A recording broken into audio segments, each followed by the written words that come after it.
Welcome to On the Tigers News. I'm Alexis Richard. Thanks so much for making us a part of your day for the news you've been checking on for you. Donald Trump will become the 45th President of the United States tomorrow when he takes the oath of office in front of the Capitol beginning at noon. The inauguration will be followed by the new President's address to the nation, a parade, and several galas.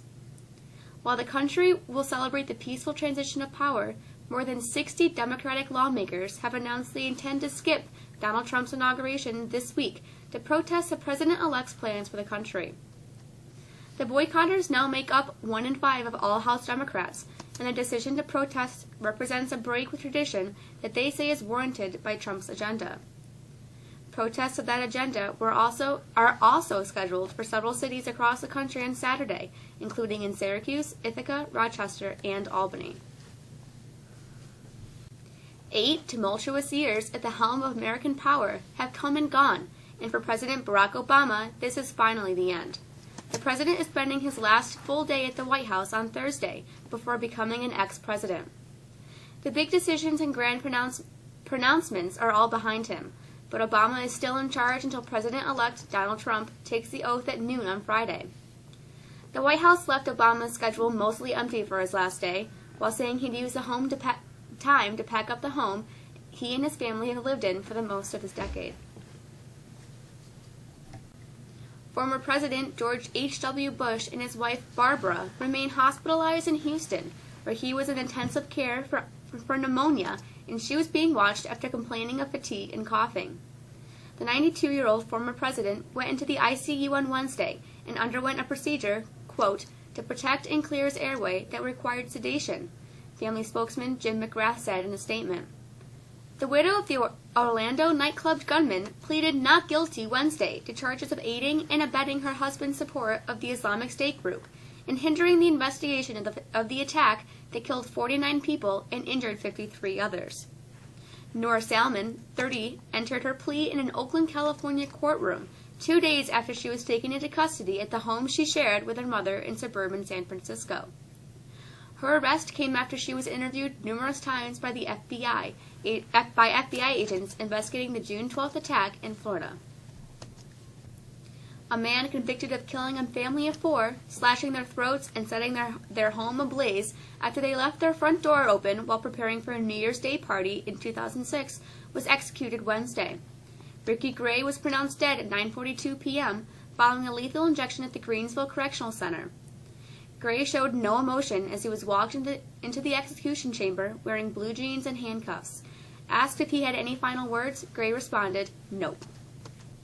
Rescue workers were met with an eerie silence Thursday when they reached a 4-star spa hotel struck by an avalanche in a mountainous earthquake-stricken region of central Italy. At least 30 people were missing, including at least 2 children, authorities said.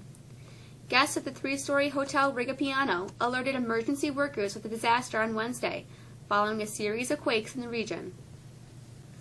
The Earth sizzled to a 3rd straight record hot year in 2016, government scientists said Wednesday.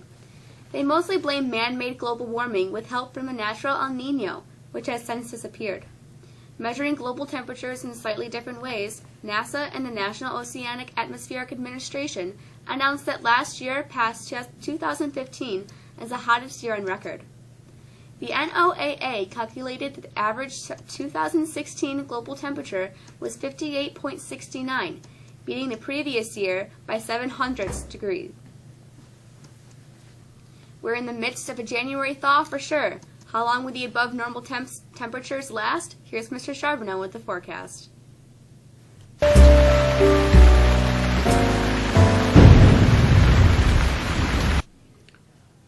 Above normal temperatures will continue for the next several days, as will the cloudy skies and showery weather.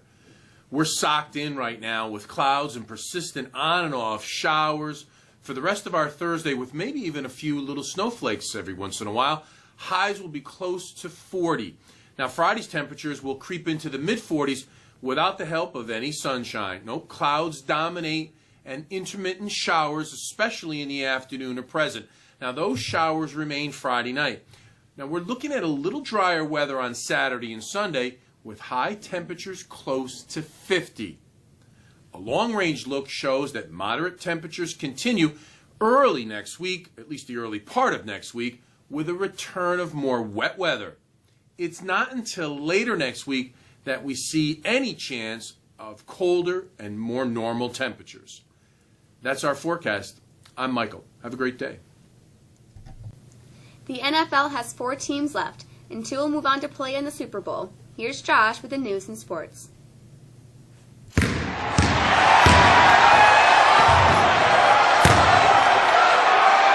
Then there were 4.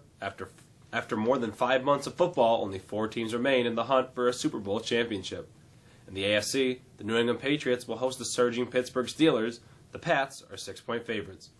In the NFC, the Atlanta Falcons host the upstart Green Bay Packers. The Pack have won 8 straight games and come in as 4.5-point underdogs. The 2 games featured arguably the 4 best quarterbacks in the NFL right now in Tom Brady, Ben Roethlisberger, Matt Ryan, and Aaron Rodgers. The AFC Championship is on CBS with a 6:30 kickoff. The NFC matchup is on Fox and starts at 3. Jeff Bagwell, Tim Raines, and Ivan Rodriguez were elected to baseball's Hall of Fame on Wednesday, earning the honor as Trevor Hoffman and Vladimir Guerrero fell just short. Steroids-tainted stars Barry Bonds and Roger Clemens were passed over the 5th straight year by the Baseball Writers Association of America. But they received a majority of votes for the first time and could be in position to gain election in coming years. Syracuse basketball is in desperate need of a quality road win. They'll get the chance on Saturday when it travels to Notre Dame to take on the 15th-ranked Irish. Notre Dame dropped a tough one last night to number 10 Florida State. The Orange come off a road loss to North Carolina last Monday. The game tips off at noon and is on ESPN.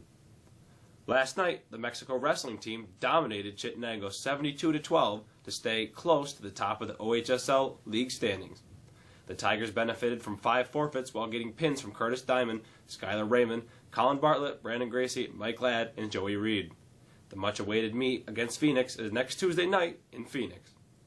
Mexico swimming raced past Weedsport last night 107-77. The state-ranked Tigers were led by Dan Mullen, Steve Barry, AJ Yost, who were all individual winners. Mexico girls hoop dropped a road game to Indian River last night, 63-20. Bailey Wills led the Lady Tigers with 8 points. That's it for sports.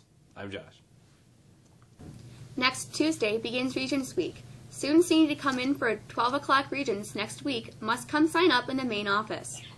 Next Friday, the 27th, will be the last day of the first semester. Students can show their support for childhood cancer research by purchasing a Heart of Gold. During all 3 lunches next week, they will be available for a suggested donation of $2. Your signed heart will be displayed in the main foyer to show you have a heart of gold. Student athletes needing physicals should note that they will be provided in February. Please see the nurse to find out if your physical is valid before spring sports start. And finally, congratulations to the newest members of the National Honor Society. They'll hold inductions tonight at the Mexico Middle School beginning at 6. That's all for us today. We're back here again on Friday. For the staff of On the Tigers News, I'm Alexis. Have a great day.